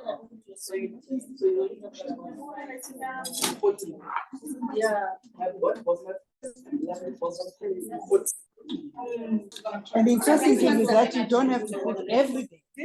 No, but you remember. and this hair butter, it's going to It encapsulates everything, yeah. Oh, no.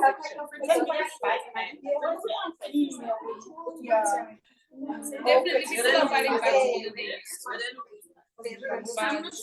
It's just that in general, because even that, why is you So you can just why does take that a need to twist be your as and when you want why to do you pick have out. to fight to wait? But now you actually get one. And when you leave it to Yeah. hair You know, butter it's actually like- holds it I in this was watching kind of cream some program on thing. Netflix. I don't know Yeah. what And then but when you they talk about when you plastic surgery, unwind and it, they're actually saying it stays like that. the You one. go to bed. On my neck. They all are now taking Really? on. It's a Kylie Jenner, one of those. Yes, things. yes, So Kylie you know Jenner. when they go for this, they want to This is not And buy the one nerves. term out, and she didn't start off like that. I wasn't watching. But you can see that, I mean, the amount of hair butter I apply doesn't seem like much when I'm applying individually. But once you start twisting, you can see all of it squeezing out. But that's fine. That's what you need. Are you going to keep your hair like this? Oh. Can you show us a picture? Maybe after a week. No, Okay. just to see what it looks like. Okay, no, not to put you under pressure, but after No. The only thing is like Once it's dry, he's going to take it out. no, maybe I'll take it out like Wednesday. Is that okay, like yes, fair? I gave you that screen of. So if you wanted to, like now today we were holding big sections. So if you want to make the sections smaller, during your next hair wash, But and when you do like your touch-ups, you don't twist twice, you just twist once, right? Because you pour shampoo into the hair like this, the way yours is right now. I will untwist it. Then put the co-wash, and then twist. And detangle, and then twist again. It's better not to apply it when it's twisted because it melts and then end up with dreadlocks. Oh, now we know. Next year at the next conference, we can all show our hair growth.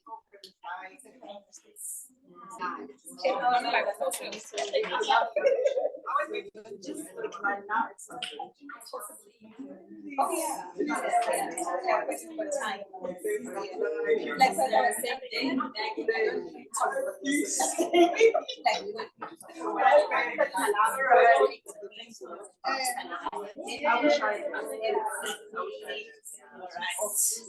Please kiss your angel for me. I will. Bye.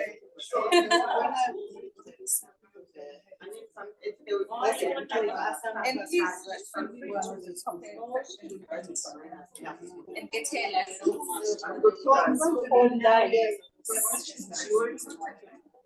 Online. You know, it actually decided to be a good thing to have. Yes, like first day or so. A lot of people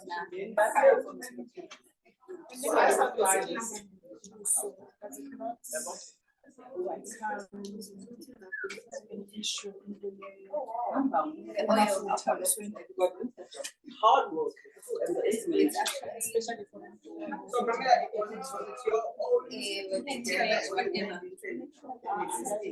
Lena, I want to say that it's in order to know the way it is compromised with what you so that's it done. And that's it. You look stunning. That's it. And one day it's gonna be like that. Yeah, started from the bottom, but one day we'll be there. Yeah. So do you wanna end? Yeah. Thanks, guys. The AquaLoc4cee Hair Wash Day procedure for Coily Afro Hair is summarized in this AquaLoc4cee products brochure and is the end result of several refinements that have made over the years and consists of only 3 steps. Step 1. To a section of dry hair, apply AquaLoc4cee Co-Wash from roots to ends and detangle hair using fingers. Be gentle when working through knots and avoid pulling them apart sideways, as this will tighten them further. Instead, gently work the knot out along the length of the hair strands until it slips out at the end. Split the detangled section into 2 and twist before proceeding to detangle the next section. Continue until the entire head is covered in co-wash twists. Step 2. Rinse co-wash twists in lukewarm water while squeezing the soapy water out of the hair. Do not rub hair as this will promote tangling. Do not towel dry twists after rinsing. Step 3. Taking one wet twist at a time, unwind the twist and then apply the AquaLoc4cee hair butter generously from roots to ends to each of the pair, and then retwist. Proceed to the next wet twist and continue until the entire head is covered in hair butter twists. Leave to air dry. You can continue wearing your hair in twists or unwind them into the twist-out hairstyle, which will last you for weeks, while you enjoy watching it slowly unravel and fluff out to give each day a new look and feel. There are 3 tips to keep in mind. Tip 1. Retain your twist-out pairs and reuse them to revert to the twist style whenever you desire during the weeks between your hair wash days. You can untwist and retwist as often as you like without the need for adding products, provided you are generous with your hair butter application on hair wash day. Tip 2. Slip in silk or satin bonnet or scarf or pillow cover to avoid the drying effect of cotton accessories on hair. Tip 3. Should you wish to braid or plait your hair, ensure hair is detangled and washed with the AquaLoc4cee Co-Wash and that the AquaLoc4cee hair butter is applied generously beforehand. Next is how to make and use the DIY locks pin for making the most beautiful dreadlocks you've ever seen. And as mentioned, you can use the locks pin to lock any type of hair from straight to coily hair. Step 1. Using a long nose pliers, fold over the open ends of a hairpin, not a hair grip, as you'll be needing the open U-shaped end found in hairpins. Step 2. Create a grip for your fingers by wrapping a fabric plaster over the folded open ends of the hairpin, which will help stop the plaster from slipping out. And that's your DIY locks pin done and dusted and ready to lock the new growth on your locks. Prepare your locks as follows. Step 1. Apply AquaLoc4cee Co-Wash along the full length of your locks and massage in by repeatedly squeezing your locks until they've softened and fluffed out. Step 2. Rinse locks in lukewarm water by repeatedly squeezing locks until all soapy water runs out. Dab off excess water, but do not travel dye locks. Apply AquaLoc4cee hair butter on palms of hands and massage it along the length of each lock, working from root to tips until each lock is fully coated in hair butter. Step 4. Starting at the top end of the new growth, insert rounded end of locks pin into hair until it protrudes onto the other side. Thread just the tip of the end of the lock through the rounded end of the locks pin and pull lock through the hair to lock it. Repeat lower down, inserting the locks pin in a direction that is perpendicular to the previous step. Repeat until all new growth is locked all the way to the scalp, which, depending on amount of new growth, shouldn't take more than 2 to 4 turns. Do not pull on hair by forcing an extra turn if there's not enough new growth of hair left to lock. The last and most important tip of all, never tolerate pain of any kind when it comes to styling your hair. Pain is your body's way of letting you know that something is wrong. Listen to it. Because if you don't, your immune system will be recruited to come and heal the pain-causing trauma in a way that may cause scar tissue formation, and with it permanent damage to your hair follicles and permanent damage and permanent hair loss. That's what you're going to use to hold the pin, and then the front end is what you're going to use to lock your hair. Okay, now that the pin lock has been made, what we need to have, we've got here locks that have been washed and are still fairly damp, and then we're going to apply the AquaLoc4cee hair butter, and in this fashion. It's really just go from the base of the hair and all the way to the ends of the locks.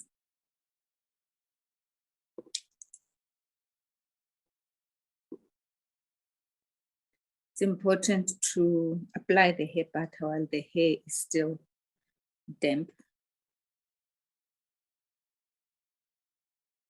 Otherwise, it just separates and goes oily on.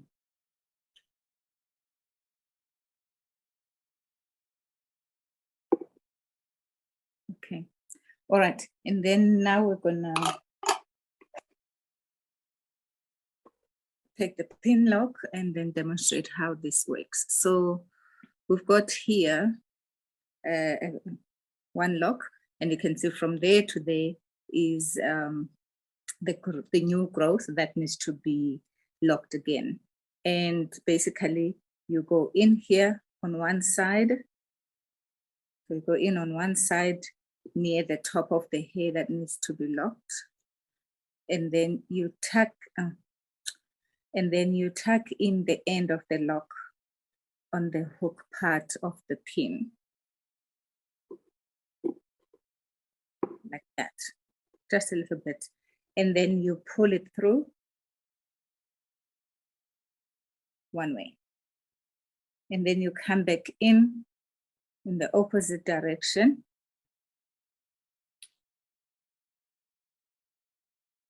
Again, you tuck in So you tuck in like that.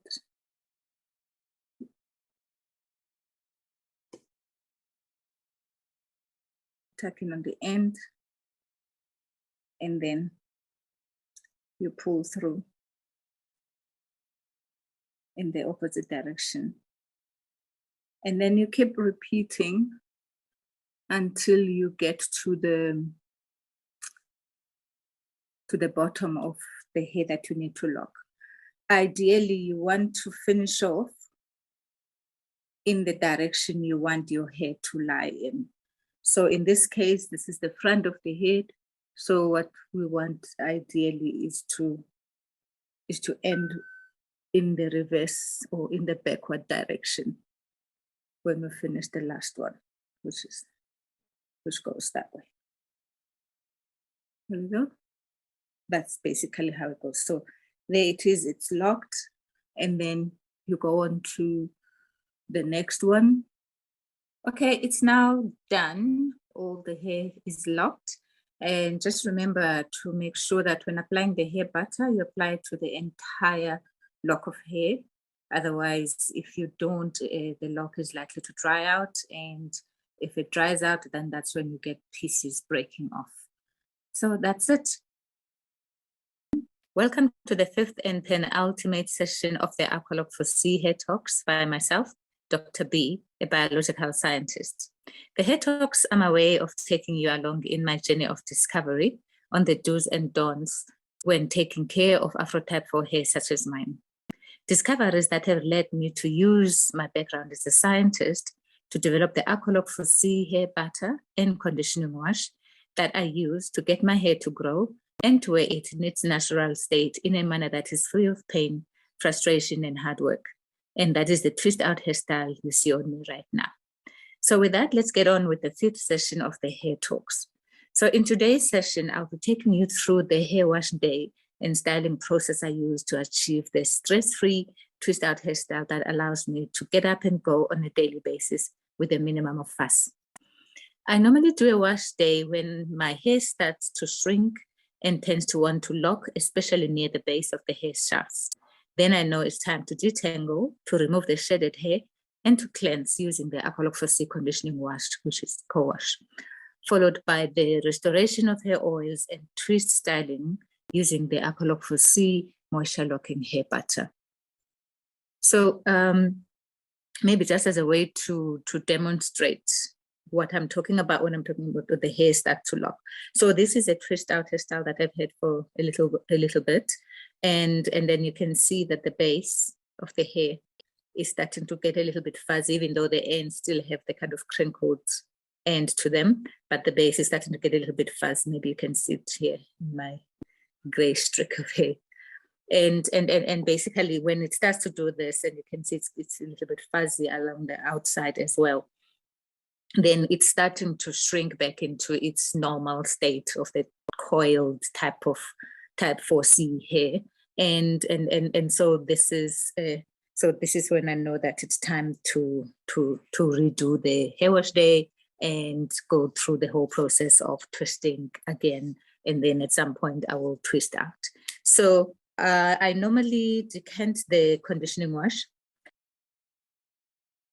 into something like this, which is like oh gosh, I'm gonna spill it, into something like this, which is a soap dish. And that makes it easier to free my fingers, basically, to do the detangling as I dip in and out of the solution. So I'll take one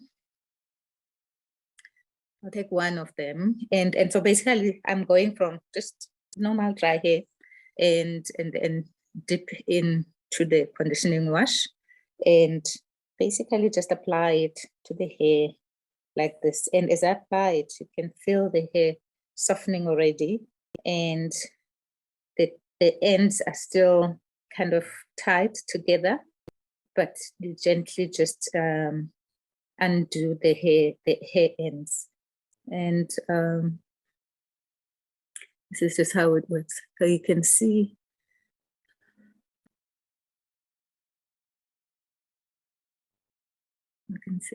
so in between this hair, there's hair that has shedded over the period since I last did this hair wash day. And so that will remain stuck in the middle of the hair, of the lock of hair that I have in my hand. So basically by using the detangling conditioning wash, you soften the hair such that that kind of the shedded hair can actually slip out. So this is what you do. I'm trying to do it as quickly as I can so that you get to see at least one process of doing it. And you can see the hair kind of coming out on the ends. It's really nothing to worry about, because I mean, if you listen to some of my talks, you can shed as much as 100 hairs a day. So this, what's coming out here is really nothing to worry too much about. So I've done one, and then I'll go on to do a second part of the twist out. And this is what I do. So I detangle in 2 parts. And then once I finish detangling the 2 parts, I'm going to twist them. And the reason I twist them together before I actually then go and wash the hair is because if I don't twist the hair together in its elongated format, which is what this is, which is what is achieved using the co-wash, if I don't twist them together before washing the hair, it's going to shrink and do what it does naturally and coil back into its natural state. And to try and styling done from the hair when it's shrunk back into that kind of spring coil-like state is going to be very difficult. So what you do is you detangle, like what I've just shown you. So I've got 2 pieces here, and then once you finish detangling, then you basically twist.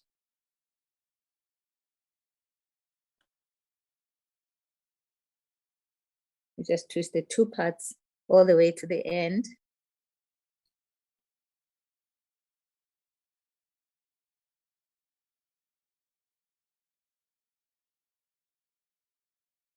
Okay. The longer my hair gets, the longer it takes to get to the end of one twist, but that's fine. I want my hair to grow, and doing it, maintaining it this way actually allows it to grow. So all the way to the end. And if your hair is shorter, just pick smaller sections and twist them in this fashion. Just as long as there's enough hair to twist, you are able to use this process of maintaining your hair. So that's it, right? And then I'm going to go on to the next 2 until I finish my entire head. And then once I've done that, I'm then going to go and wash my hair while it's still in twist. So my entire head is in co-wash twist. And then when washing the hair, I don't rub it or anything hectic, just scrub a little bit on the scalp, but usually you don't really need to do much of that. And then when you get to the hair itself, you basically just squash in this kind of motion to squeeze the soapy water out of the hair, and that's it. And then once you finish basically just rinsing it, because the co-wash doesn't contain sulfates, it means that you don't have to like do a lot of washing and rinsing, because it's not foamy. There's just a gentle natural soap that's in here, and you just rinse that out and it comes off.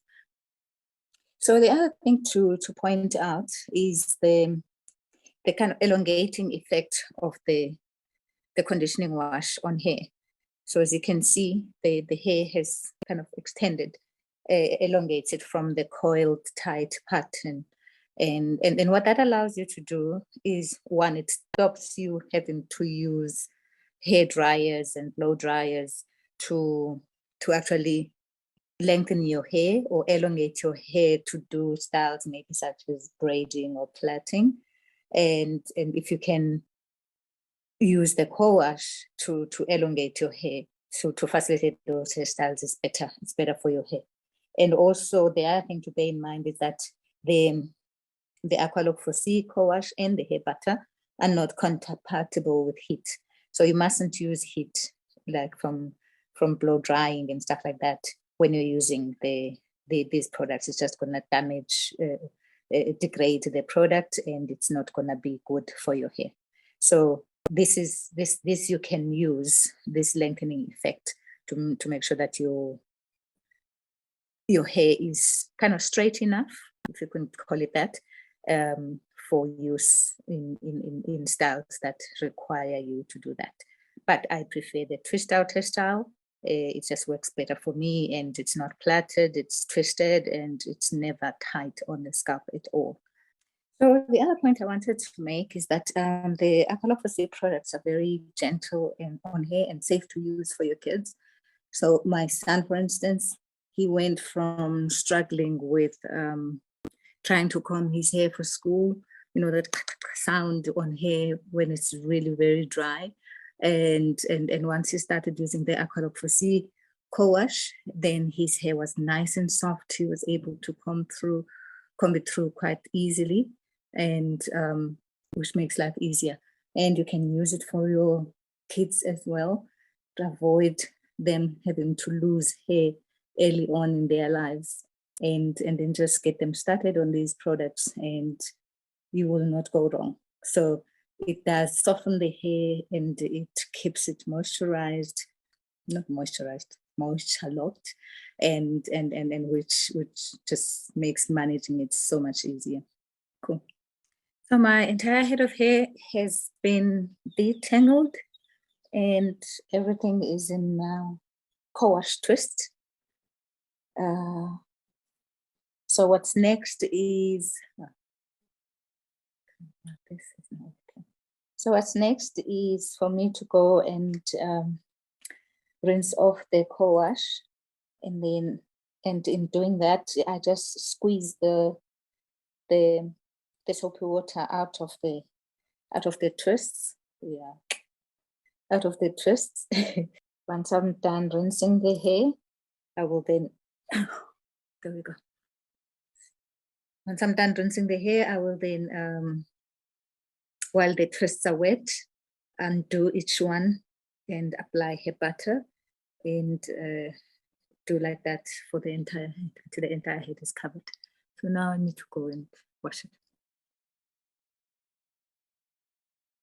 So the washing of the co-wash off of the hair is now complete, and all I did was just to rinse off the hair and left it wet.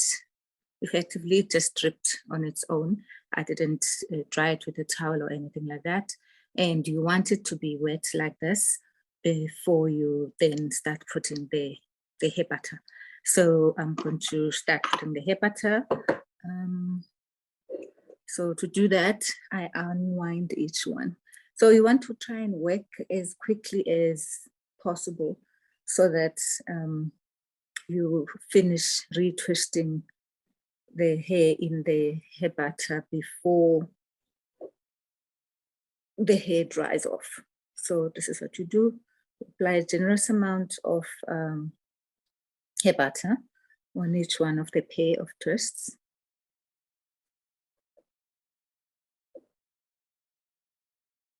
And the hair butter lasts for quite a long time, actually. So once you finish applying it during the hair washing process, you actually don't need to apply it again until you wash the hair and redo the whole process again of detangling and then retwisting. So we want to apply as much hair butter as possible at this point so that you can coat the hair, and in that way protect the hair shafts with the hair butter to give you type 4 hair the protection it doesn't have because of the way it naturally grows, which is to grow upwards. So you apply the hair butter on the hair to coat it and protect it. And then once you finished applying the hair butter, then you basically retwist again.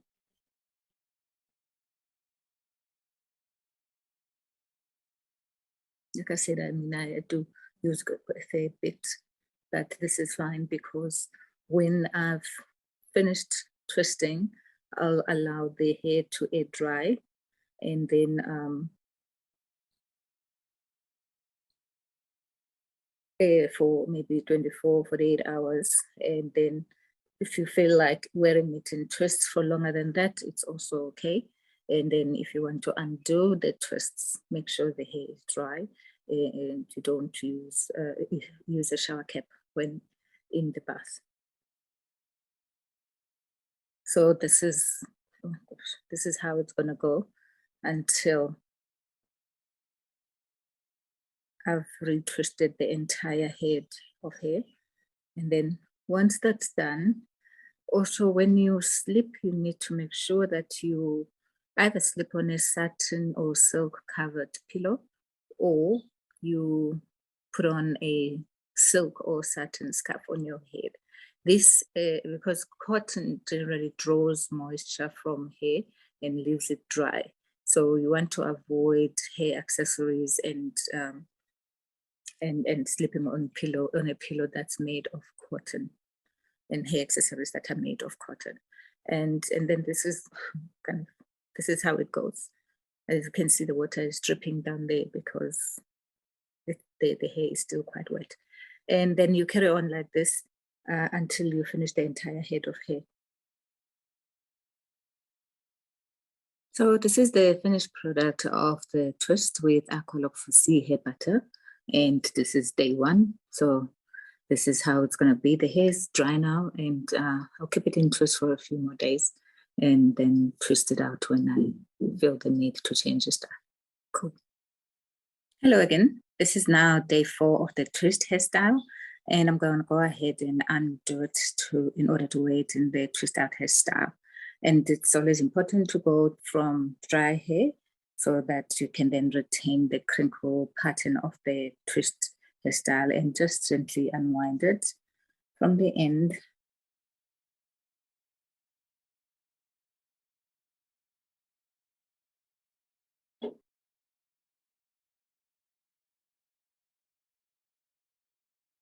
All the way. So you keep untwisting until the entire head is done. Over time, hair will continue to fluff out and coil back into the twist out hairstyle you saw at the start of the video. And that's how you do the Get Up and Go Twist-Out Hairstyle using AquaLoc4cee, and it's guaranteed to keep your hair growing. Until next time, ciao. So this is what day 10 looks like. As you can see, this part has gotten shorter because the hair just shrinks back to its natural state over time. Cool, take care, bye. So back on the subject of the twist-out hairstyle, we're now on day 18 post-hair wash day. And as you can see, the crinkle pattern of the twist-out has largely been retained. And even though the length is slowly getting shorter, as the hair slowly shrinks back into its natural coiled pattern. So it's quite hot in Johannesburg at the moment. And to help my head feel a little bit cooler, I'm going to retwist my hair straight from the twist out. So if you had applied AquaLoc4cee hair butter quite generously during hair wash day, you'll find that you'll find that your hair is still quite soft and not dry or oily, and therefore no need for reapplying the hair butter or water. The only maintenance you would have needed to do is to apply a little hair butter on the hairline, as it might get removed during face washing, resulting in your hairline becoming dry. So when doing the retwist, I retwist, so you kind of have to find the pairs somehow and retwist them together. And so when retwisting now, I'm going to retwist a little bit, hold the hair a little bit softer than the tightness I used during the hair wash day process. And what this does is really just to allow to give the twist a bit of a bounce as they take advantage of the natural coil of hair. So this is just what I'm going to do, to gently wind it, really, not even twist it that tightly, just twist around until the end. And then I'm going to carry on like this, find the pairs of the twist and retwist them. And then I'll be having the twist out hairstyle again, the twist hairstyle again, without having to go through the hair wash process. So you can do this if you want to change styles as well. And it just helps you with your hair maintenance and gives you a different hairstyle. Okay, that's the retwist, done and dusted, and to settle down a little bit over a few days. And yeah, so that's it. So get yourself some AquaLoc4cee hair butter and co-wash and get on the journey of loving your hair. Take care. Just a quick tip to help settle or straighten the twists. Just run your fingers along the length of the twist in this way, all the way to the end, and that will just kind of even out the twist. That's it. Take care. All the best with your hair.